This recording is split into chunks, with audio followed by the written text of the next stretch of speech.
Ang pangalan ko ay Margarita Santos. Ako ay 59 taong gulang, isang balo, at nakatira sa isang tahimik na subdivision sa Antipolo City. Halos 2 dekada na akong nagtatrabaho bilang office manager sa isang kilalang law firm dito sa Metro Manila. Ako ang nagpalaki ng 2 anak. Ang aking panganay na anak na babae na si Emilia, na kamakailan lamang ay nagdiwang ng kanyang ika-32 kaarawan, at ang bunsong anak kong lalaki na si Lucas na ngayon ay 29 taong gulang. Karamihan ng aking buhay bilang may sapat na edad ay inilaan ko sa pagtitiyaga upang matiyak na hindi sila makaranas ng kahirapan na naranasan ko noong bata pa ako. Noong nakaraang Martes, isang email ang dumating sa aking inbox na lubos na nagpabago sa lahat. Mula ito kay Emilia, walang subject line, puro ang kanyang pangalan lang ang nakikita. Ngumiti pa ako bago ko binuksan, iniisip na baka quick update lang o sweet message bago ang malaking araw niya, ang kanyang kasal. Ilang linggo pa lang ang nakalipas nang kami ay nag-usap tungkol sa wedding plans niya. Naibigay ko na ang 1,500,000 upang matulungan siyang mag-book ng venue, mag-secure ng photographer, at mag-reserve ng paborito niyang florist mula pa noong college days niya. Pero nang buksan ko ang email, biglang nawala ang ngiti sa mukha ko. Nanay. Ganun lang ang simula, hindi dear nanay o mahal kong nanay. Parang simpleng label lang. Ipinaliwanag ni Emilia na siya, kasama ang kanyang fiancé na si Andres at ang pamilya nito, ay natapos na ang guest list para sa kanilang seremony sa Tagaytay. Pagkatapos ng maraming pag-iisip, napagdesisyunan nila na mas mabuti kung manood na lamang ako ng kasal sa pamamagitan ng livestream, hindi personal na makadalo. Dagdag pa niya na napaka-particular ng nanay ni Andres sa bilang ng bisita dahil gusto nilang maging intimate at eksklusibo ang okasyon. Sa dulo ng email, may linya siyang parang asin sa bukas na sugat. Kung gusto mong maging bahagi pa rin nito, pwede kang manood sa Google Meet link na ginawa namin. Para lang talagang nandyan ka. LOL. Matagal akong nakatitig sa screen ng computer. Lumamig na ang kape ko sa mesa. Hindi nanginginig ang mga kamay ko. Hindi ako umiyak. Pero may kung ano sa loob ko na tahimik na nagbago. Parang nabiyak ang lupa sa ilalim ko. Pero nakatayo pa rin ako. Sumagot ako ng 4 na salita lamang. Sige, enjoy your big day. Walang emosyon, walang galit, walang away, tahimik na pag-urong lang. At sa kaibuturan ng aking isip, alam ko na ang 4 na salitang iyon ay mas malakas ang dating kaysa sa anumang sigaw o reklamo. Hindi ko na gustong makipag-away. Hindi ko na gustong umiyak. Gusto ko lang ng kalinawan. Gusto ko na ang katahimikan mismo ang magsalita para sa akin. Isinara ko ang laptop, tinapos ang malamig kong kape, at nag-ayos para pumasok sa trabaho na parang ordinaryong Martes lang. Pero hindi na. Iyon ang araw na tuluyang tumigil ako sa pagkukunwari na mahalaga pa rin ang aking mga sakripisyo sa mata ng aking anak na babae. Iyon ang araw na nagsimula ang lahat ng tunay na pagbabago sa buhay ko. Tahimik ang biyahe ko papuntang opisina ng umagang iyon. Maagang tagsibol pa rin sa Antipolo, malamig pa ang hangin sa umaga, pero halos hindi ko na napansin. Paulit-ulit sa isip ko ang tanong, paano tayo napunta rito? 18 taon na akong nagtatrabaho sa Caldwell Walker Law Firm. Hindi glamorous ang trabaho ko, pero stable at maaasahan. At ang katatagan na yon, ang kailangan ko noong biglaang nawala ang asawa ko nang mga teenager pa lamang ang mga anak ko. Naalala ko ang mga araw na nakatayo ako sa harap ng lumang washing machine namin. Nakakalat ang mga bill sa kitchen counter, sinusubukan kong ayusin kung paano mababayaran ang groceries at ang college deposit ni Emilia. Noon, hindi ko naisip na magsakripisyo ng weekends.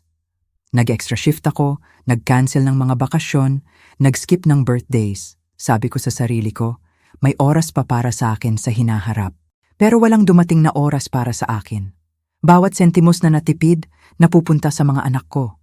Nang magpalit si Emilia ng major ng 2 beses at kailangan ng karagdagang credits, binayaran ko. Nang lumipat siya sa Manila para sa maikling trabaho, binayaran ko ang apartment deposit at plane ticket.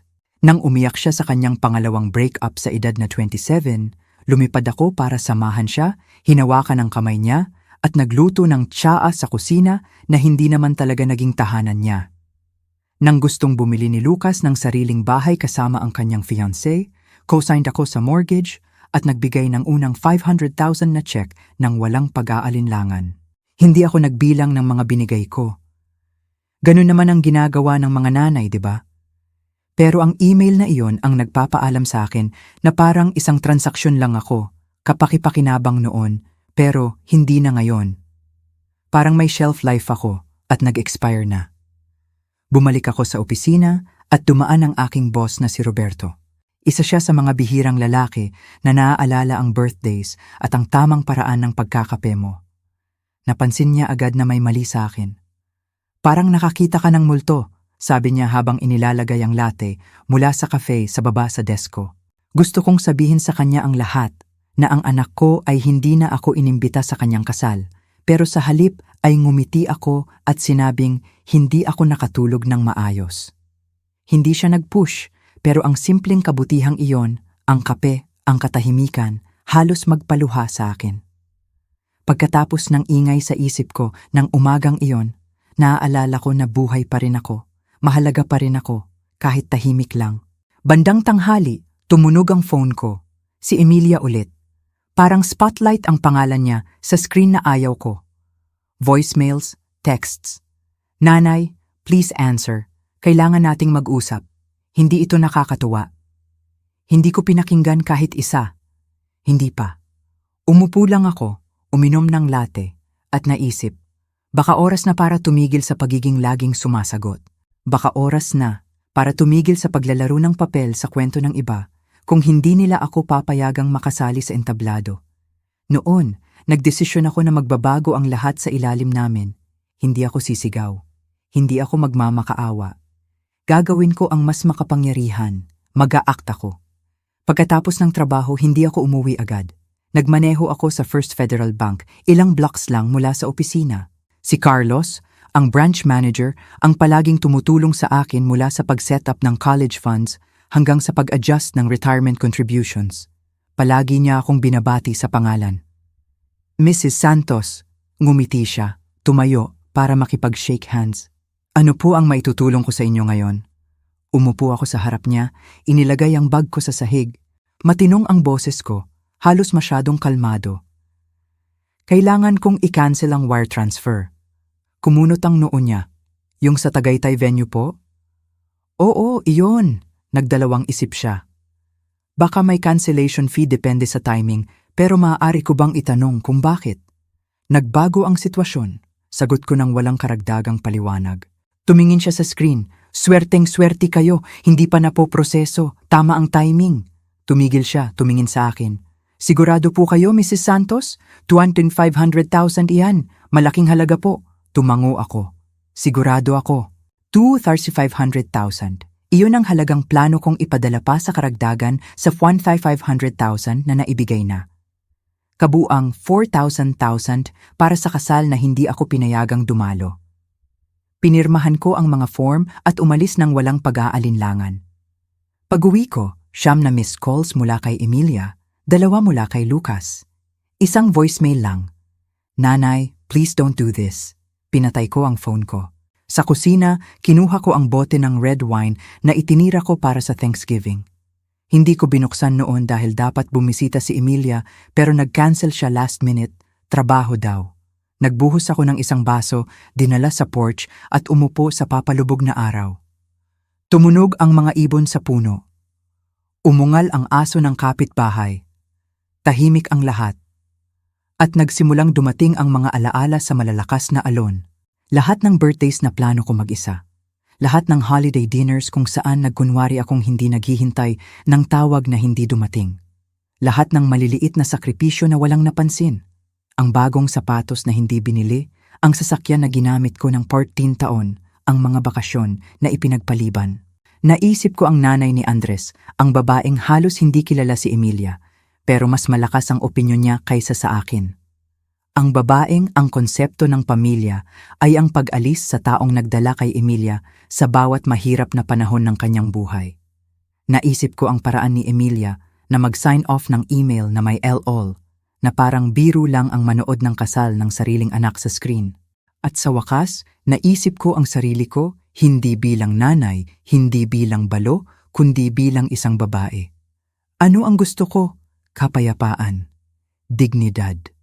Buhay na hindi umiikot sa pagiging kapakipakinabang sa mga taong lumalapit lang kapag kailangan nila ng tulong. Gabi na, bandang 9 p.m., tumunog ang doorbell. Naisip kong baliwalain, pero nanalo ang curiosity. Si Lucas ito, naka-office clothes pa rin, maluwag ang tie, rolled up ang sleeves. Mukhang hindi komportable, hawak ang phone na parang shield. "Nanay," sabi niya, pumasok bago pa ako makapagsalita. "Bakit hindi ka sumasagot ng phone?" Nagpapanik si Emilia. Isinara ko ang pinto ng kalmado. "Hello rin sa iyo?" Huminga siya ng malalim, naglalakad na. Sabi niya, "Hindi ka napupunta sa kasal, na difficult ka."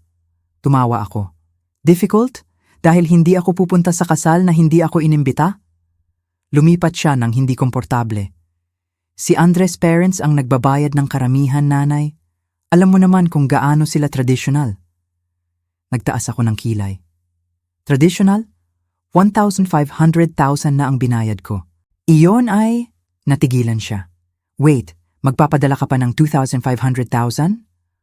"Oo," sabi ko, umiinom ng wine, pero hindi na. Namutla ang mukha ni Lucas. "Nanay, umaasa sila roon. Ang venue, ang pagkain, ang..." "Hindi na problema ko iyon," sabi ko, ng pantay. Tumaas ang boses niya. "Siyempre problema mo! Anak mo siya!" "At ako ang nanay niya," sagot ko ng tahimik. Nanay na sinabihan na manood na lang sa screen. Nagkamot siya sa buhok, halatang agitated. "Palagi mong ginagawa ang lahat tungkol sa sarili mo. At iyon na, iyon ang sandali na may sumuko sa loob ko. Lumabas ka sa bahay ko." "Ano?" "Narito mo, Lucas, lumabas ka." "Nanay?" "Hindi," sabi ko ng matatag pero malambot. Binigay ko ang lahat ng meron ako at tapos na akong maging kontrabida sa kwento na isinulat ko ng may pagmamahal. Tumayo si Lucas ng ilang segundo pa. Pagkatapos ay lumiko at lumabas. Tahimik na sumara ang pinto, pero mas malakas ang dating kaysa sa anumang malakas na pagsara. Tumayo ako sa gitna ng sala, tibok ang puso, at napagtanto ko ang isang nakakagulat na bagay. Hindi ako nakonsensya. Malaya ako. Kinabukasan, nagising ako sa 43 missed calls at sunod-sunod na frantic messages mula kay Emilia. Nagsimula sila sa passive-aggressive guilt. "Nanay, kailangan nating mag-usap. Bakit mo ginagawa ito? Bata pa ito." Pagkatapos nagbago ang tono. Tinawagan ng venue. "Hindi na proseso ang bayad. Mawawala ang lahat kung hindi kami makabayad bukas." Galit na galit ang parents ni Andres. Sabi nila, napatunayan na tama sila sayo. Sa 3:24 a.m., nagpadala siya. "Hindi ko maintindihan kung bakit mo ginagawa ito sa akin." Ngumiti ako sa kape ko. Siyempre hindi niya naiintindihan. Lumaki si Emilia na may mga sakripisyo ko na nakapalibot sa buhay niya nang mahigpit, kaya hindi niya naitanong kung saan galing ang kaginhawahan, seguridad at stability. Inakala lang niya na palaging nandyan iyon at palaging nandyan ako. Pero hindi na sa pagkakataong ito. Mamaya ng umaga, habang nagre-review ako ng contracts sa desk ko, may email na lumabas sa personal inbox ko. Ang subject line, "Please don't ruin my wedding." Binuksan ko nang walang inaasahan. "Nanay," isinulat niya, "alam kong galit ka sa live stream situation, pero sobra na ito. Nawala ang venue deposit at kung hindi namin mabayaran ang remaining balance bago matapos ang araw dito sa Paris time, aalis ang caterer. Galit na galit ang parents ni Andres. Sabi nila, napatunayan na hindi ka mapag-usapan. Please don't do this. Pwede nating pag-usapan na makadalo ka sa ceremony pero kailangan muna ng funds." Naroon na. Payag silang pag-usapan, napapayagan akong dumalo ngayong wala na ang pera. Hindi apology, hindi reflection. Negosasyon lang. Parang ang presensya ko sa kasal ng sarili kong anak ay maaring ibenta o bilhin depende sa kung gaano ako kagaan ng loob. Hindi ako sumagot. Isinara ko ang email at bumalik sa trabaho. Bandang tanghali, dumaan ulit si Roberto. "Lunch," alok niya. "Yung bagong Italian place, bagong bukas." Halos tanggihan ko tulad ng dati. pero may nagbago sa loob ko. Tumango ako. Gusto ko iyan. Sa pasta, ikinuwento niya ang kanyang mga apo at kung gaano kahirap pero maganda ang paghabol sa kanila. Malambot ang mata niya. Tunay. Tumigil siya at sinabing marahan. Patawarin mo ako, Margarita, pero mas magaan ka ngayon. Nagulat ako sa sarili ko. Sinabi ko sa kanya ang lahat, tungkol kay Emilia, ang email, ang kasal, ang pera, at ang ginawa ko. Nang matapos ako, hindi siya nag-judge. Hindi siya nagtangka na ayusin. Sabi lang niya, minsan ang pinakamahirap na bahagi ng pagmamahal ay ang pagtatakda ng boundaries, lalo na sa mga taong binigyan natin ng pinakamalaki. Hinawakan niya ang kamay ko ng maikli. Sa tingin ko, tama ang ginawa mo. Sa unang pagkakataon matagal na panahon, naniwala rin ako. Pagbalik ko sa desk, marami pang tawag at texts, pero hindi ako sumagot. Hindi ko kailangan dahil sa unang pagkakataon, ang katahimikan ko ang nagsalita ng malakas. Gabi na, nang pumasok ako sa driveway, madilim na ang langit. Kusang nag-on ang porch light, tahimik at payapa ang lahat. Pero may nakaupo sa front steps ko. Nang lumapit ako, nakilala ko siya, si Sofia, ang best friend ni Emilia mula pa noong 5th grade. Maraming weekends na ginugol niya sa bahay namin, nagbe-bake ng cookies, nanonood ng movies, nagkukwentuhan sa sleeping bags hanggang madaling araw. Matagal ko nang hindi nakita. Mrs. Santos? Sabi niya nang mahina. Sorry po sa pagdating ng ganito? Okay lang, sagot ko, nag-unlock ng pinto. Gusto mo ba ng tsaa? Sumunod siya sa kusina. Ang mata niya ay nag-scan sa pamilyar na pader na parang may lumang echoes. Pinuno ko ang kettle at naghintay. Si Emilia ang nagsugo sa'yo? Tanong ko sa wakas. Hindi siya agad sumagot. Nagulo siya. Nawala ang venue. Nag-drop out ang florist. Threatening na i-cancel ng parents ni Andres ang kasal. Walang sinabi ako, inilagay ang 2 mug sa counter. Nagpapanik siya, dagdag ni Sofia. Alam niyang nagkamali siya. Hindi lang niya alam kung paano ayusin. Kaya ka ba nandito? Para ayusin? Umiling siya. Hindi. Nandito ako para magtanong. May masasabi o magagawa ba siya para baguhin ang isip mo? Tumigil ako. May ba? Magbabago ba ang isang sorry sa pakiramdam ng pagka-exclude? Na gamitin tulad ng bank account? Na sabihan na hindi welcome maliban kung may pera? Tiningnan ko si Sofia. Bata pa. Puno pa ng pag-asa. Wala, sabi ko ng mahina. Kahit mag-sorry siya. Bumagsak ang balikat niya. Inabot ko sa kanya ang mug ng tsaa. Madali ang salita, Sofia, lalo na kapag desperado ang tao. Pero ang mga taong nagmamahal sa iyo, hindi sila naghihintay hanggang ikat mo sila bago kanila makita. Tumingin si Sofia sa tsaa niya, tumango ng dahan-dahan. Naiintindihan ko, sabi niya, kahit hindi niya pa. Sorry, Mrs. Santos, hindi mo kailangan, sagot ko. Tumayo kami ng tahimik sandali. 2 babae mula sa iba't ibang henerasyon na konektado ng isang mahirap na katotohanan. Minsan, may hangganan ang pagmamahal. Minsan, ang tanging paraan para makita ay umalis. Hindi nagtagal si Sofia. Hindi siya nag-away. Nagpasalamat lang siya, niyakap ako ng mahina at bumalik sa gabi. At ako, sa wakas ay isinara ko ang pinto sa bersyon ng sarili ko na matagal ko nang nalampasan.